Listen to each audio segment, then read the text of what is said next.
Mesdames, Messieurs, bonsoir. Entretien ce soir avec professeur Celestino Furtado Rodrigues Pereira, professeur de cytologie, Award 2015 de cytologie, ancien élève du Collège Sacré-Cœur et des cours Sainte-Marie de Anne. Bonsoir, professeur. Bonsoir, Mamadou Ibra Kane. Merci. Merci aussi à TFM de bien vouloir me recevoir. C'est un honneur. Professeur, vous êtes le premier Africain à intégrer le cercle fermé des 40 cytologues du monde. Vous exercez votre métier de médecin en Suisse. Tout d'abord, une nouvelle année 2017. Quels sont vos espoirs dans le domaine de la médecine? Dans le domaine de la médecine, l'espoir pour moi, c'est pouvoir faire la prévention des tumeurs et des cancers, que vous savez très bien, Mamadou Ibra, qui tuent le plus au monde. Par exemple, chez la femme, nous avons le cancer du col de l'utérus et le cancer du sein. Imaginez-vous cette Boeing 747 qui tombe tous les jours. C'est le taux de mortalité chez la femme des tumeurs et des cancers du col de l'utérus et du sein. Chez les hommes, c'est plutôt l'appareil digestif, donc tout le cancer colorectal. Et vos espoirs, c'est que... Prévenir, Oui. déjà, pouvoir diagnostiquer et mettre en place dans mon pays, le Sénégal, un centre d'excellence. Je pense que vous allez avoir l'occasion, Mamadou Ibra, de m'amener à parler de cela. Bien sûr, on en parlera tout à l'heure, mais la cytologie, c'est l'étude des pathologies cellulaires. Vous ajoutez quoi à cette définition pour le commun des mortels? Alors, la cytologie, c'est l'étude de la cellule, mais aussi l'espoir de donner demain, puisque cette population, nous avons une population aujourd'hui qui vieillit de plus en plus. Avant, le taux de mortalité, c'était autour de 40 ans, 45 ans. Aujourd'hui, l'homme peut vivre au-delà de 80 ans, 90 ans, 80, 90 ans. Et donc, associer cela à la médecine anti-âge pour donner l'espoir à tout un chacun de vivre plus longtemps et en bonne santé. Oui, et votre équipe médicale a fait d'intéressantes recherches en matière de prévention et de traitement des cancers. Et quels sont les résultats que vous avez obtenus? Les résultats que nous avons obtenus aujourd'hui, c'est qu'on peut, avec les cellules souches, remplacer, réparer, régénérer un organe. C'est-à-dire, vous avez un cancer du foie, on peut couper la partie cancéreuse du foie, prendre des cellules souches, les cultiver et remettre un foie nouveau. Donc il n'y aura pas de rejet à la personne. Elle va continuer à vivre. C'est comme une pièce de rechange qu'on va créer avec ces cellules souches. Ce que vous dites, ça redonne de l'espoir à tous ces malades du cancer. Et cela est possible en Afrique, au Sénégal? C'est possible. Nous avons d'excellents médecins. D'ailleurs, mon collègue, c'est le professeur Pape Saloum Diop, qui est à l'UCAD aussi, avec ce groupe de recherche d'études sur le cancer, professeur Dim, qui ont fait leurs études non seulement en France, mais aussi aux États-Unis. Et quand j'ai comparé les statistiques et leurs publications, Mamadou Ibra, j'étais très étonné. Nous avons des médecins, principalement ceux qui sont allés à l'extérieur et qui ont fait une formation continue, sont revenus au Sénégal. Et ces genres de collègues, j'aimerais bien travailler avec eux, ici, au Sénégal, et puis pour l'Afrique aussi. Donc, au retour au Sénégal, de professeur Pereira? Oui. Oui, c'est envisagé. Oui, c'est envisageable, oui. Oui. Si on nous met les conditions nécessaires, étant donné que j'étais au Qatar, en Inde, l'Égypte, au Brésil, sud de l'Amérique latine, ben, pourquoi pas chez moi, ici, au Sénégal? Oui, mais le cancer, une maladie coûteuse, la connaissance, elle est là, vous l'avez certifié tout à l'heure, mais il se pose souvent des problèmes de moyens. Vous parlez justement de conditions. Est-ce que les conditions sont réunies pour aujourd'hui Oui, je pense que vaincre le cancer? Vaincre le cancer, c'est possible. Ouais. à condition que cette équipe, encore que je dis, qu'on nous permette de revenir et d'avoir le matériel qu'il faut. Je suis prêt, puisque dans les 4 prochaines années, c'est moi le lauréat, et beaucoup de scientifiques à travers le monde sont prêts à m'accompagner sur Qu'est-ce ce qui nous projet. manque, qu'est-ce qui nous manque concrètement pour y arriver? Je dirais une question assez pertinente. Oui. Disons que si le ministère de la Santé, en collaboration avec l'université Cheikh Anta Diop, s'il pouvait nous donner l'occasion, Ouais. l'opportunité et de mettre en place des cellules bien spécifiques, alors je pense qu'il y aura beaucoup de gens de la diaspora scientifique Oui. et aussi d'autres chercheurs qui sont prêts à venir ici au Sénégal. Vous êtes très préoccupé par l'usage incontrôlé des hormones de croissance dans les aliments. Pourquoi cette préoccupation? Très bonne question, Mamadou. Nous savons que, je dirais même au-delà de 65%, pour ne pas dire 70%, des cancers passent par la voie orale. Ça veut dire ce que nous mangeons. L'autre, c'est qu'est-ce que nous respirons. Et la troisième, c'est les prédispositions génétiques.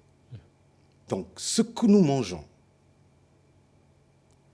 l'alimentation, l'hormone de croissance qu'on donne chez les animaux, les pesticides qu'on utilise dans l'agriculture.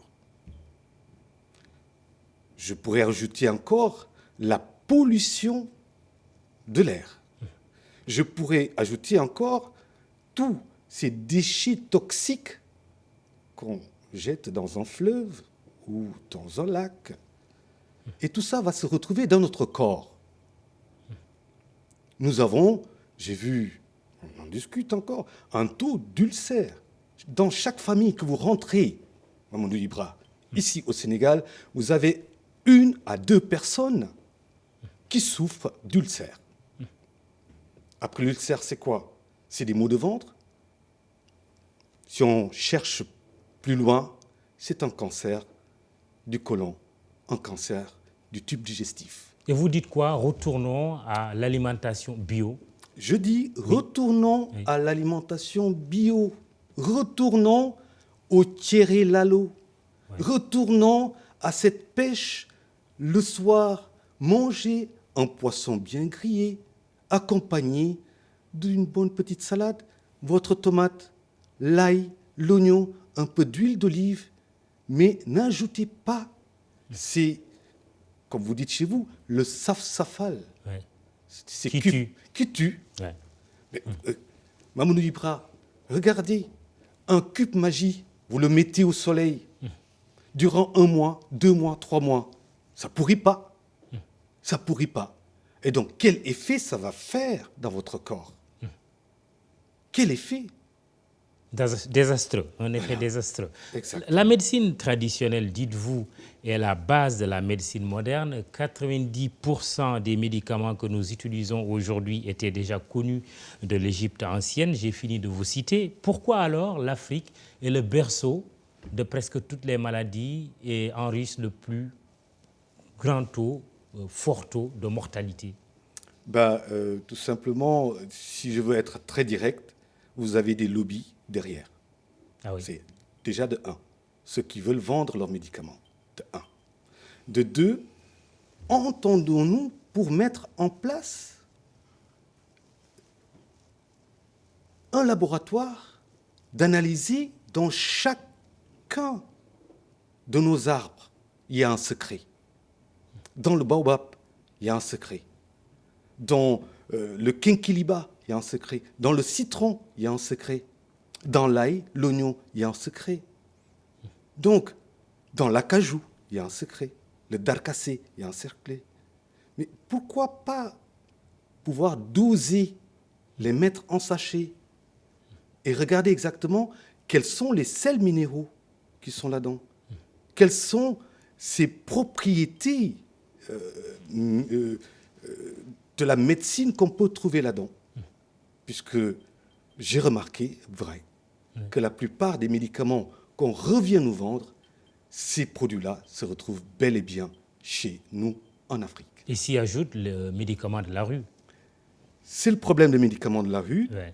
un problème très grave, que d'ailleurs on en a discuté avec notre ministre de tutelle, professeur Awa Marie Kolesek, Ouais. qui, elle doit se battre. Il y a beaucoup de choses à faire. D'ailleurs, même avec Pedro Diouf, on en a parlé aussi, Kër Serengui. Hein. Vous avez beaucoup de produits qui sont là. Ce ne sont pas des génériques. Vous ne savez pas qu'est-ce qu'il y a là-dedans. Donc, ce n'est pas seulement le ministère de la Santé. Bon, j'en appelle aussi au ministère de l'Intérieur, qui doit surveiller aussi nos territoires. Qu'est-ce qui rentre dans notre territoire? Il faut les contrôler. Il faut les contrôler. Pas seulement, puisque pour moi, c'est quelque chose aussi de criminel. Oui. Prendre ces médicaments que vous ne savez pas qu'est-ce que c'est, Ouais. et demain vous mourrez, on dit, c'est la mort de Dieu. Ouais. Or que c'est une mort par ignorance. Et vous travaillez sur la création d'un centre africain d'excellence en médecine de la science future. Quelle est l'importance d'un tel centre et où en êtes-vous? Alors, ce centre de futur, premièrement, ce que je voulais dire aux téléspectateurs, que c'est un centre de dépistage, premièrement, et de diagnostic. C'est-à-dire tout ce qui est les frottis, les ponctions mammaires, la biologie moléculaire et aussi l'immunocytochimie. C'est un peu des termes très scientifiques. À cela, on va prendre un projet de médecine préventive et anti-âge. C'est-à-dire regarder, faire un diagnostic pour régénérer la cellule et donner l'espoir que la personne peut mieux vivre demain. On sait qu'aujourd'hui, on peut remplacer, on peut faire des prothèses.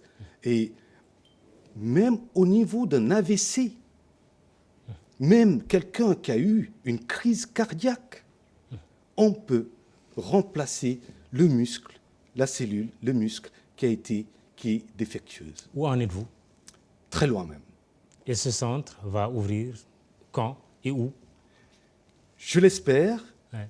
ici à Dakar, pour aussi non seulement le Sénégal, mais aussi pour l'Afrique de l'Ouest. Une idée de son coût? Une idée de son coût, bon, ça dépend du partenariat qu'on va établir, puisque en fait, ce qui est le plus important, c'est la formation continue, puisqu'il me faut un team. À la base, il y a un team. Venir donner des cours à l'université Cheikh Anta Diop, principalement à tout ce qui est biologie moléculaire, à tout ce qui est chirurgie d'un côté, associer ces deux, faire un team, et puis cette formation pourra s'agrandir avec les universités de Thiès, avec les universités de Ziguinchor, faire une collaboration que chaque fois qu'il y a des cas typiques, que eux aussi, gentiment, qu'on puisse faire la pieuvre pour toute la sous-région. On peut faire du Sénégal, de Dakar, un hub médical. On peut faire du Sénégal un pôle d'excellence affirmatif. Mamadou Ibra. Alors, il y a aussi une autre préoccupation que vous avez, c'est la pollution de l'air. Pourquoi vous êtes si préoccupé, si inquiet? Bon, c'est vrai que je viens de la Suisse, Ouais. un pays que l'air est vraiment pur. Mais j'étais avec des collègues de la diaspora qui venaient des États-Unis exactement. Ouais. Et dans la circulation, on a remarqué un taux élevé de fumée. C'est-à-dire ces voitures qui ont dépassé, je ne sais pas comment ils peuvent passer le contrôle technique, entre guillemets, Ouais. mais cette pollution de l'air, on dit que c'est la fumée de la cigarette qui tue. Mais non, Mamadou, non. C'est la pollution de l'air, c'est-à-dire le taux de monoxyde de carbone qui est dégagé dans une certaine circulation bien dakaroise. C'est-à-dire, cet air qu'on respire peut nous donner des maladies chroniques, pulmonaires, et qui sont difficiles à éliminer. Oui, le problème, c'est que ces véhicules, aujourd'hui, entrent au Sénégal avec l'âge de 8 ans. Il y a quelques années, on en était juste à 5. Il faut revenir sur cette loi. Il faut revenir sur cette loi, obligatoirement. Ouais. Et En plus du renouvellement du parc automobile. J'en appelle au président de remettre ces véhicules entrant au Sénégal à 5 ans. Parce que là, vraiment, on a dépassé la limite du tolérance. Et puis, autre chose que j'aimerais bien ajouter, Mme Ibra, aussi cet encens, ce turail que maman chérie met dans la chambre avant que papa chéri revienne du travail. Si vous voulez mettre l'encens dans une chambre, mettez cela 30 minutes avant que monsieur n'arrive. Il y a le parfum aéré avant qu'il ne rentre dans la chambre. Puisque avec le stress déjà du travail, revenir à la maison, manger viande rouge, j'ai dit, stoppez de manger de la viande rouge le soir. Prenez de la soupe ou du poisson, de la salade. Et puis, vous terminez cela, c'est les 3 tasses de ataï, ñetti kaasu ataï bu saf, et puis vous allez vous coucher. Donc, vous avez un taux de glycémie qui monte, vous avez un taux de cholestérol qui monte, et vous rentrez dans une chambre qui a toutes les fenêtres et portes fermées, et donc c'est du monoxyde de carbone, puisque le turail va prendre l'oxygène pour le transformer en monoxyde de carbone. À bannir.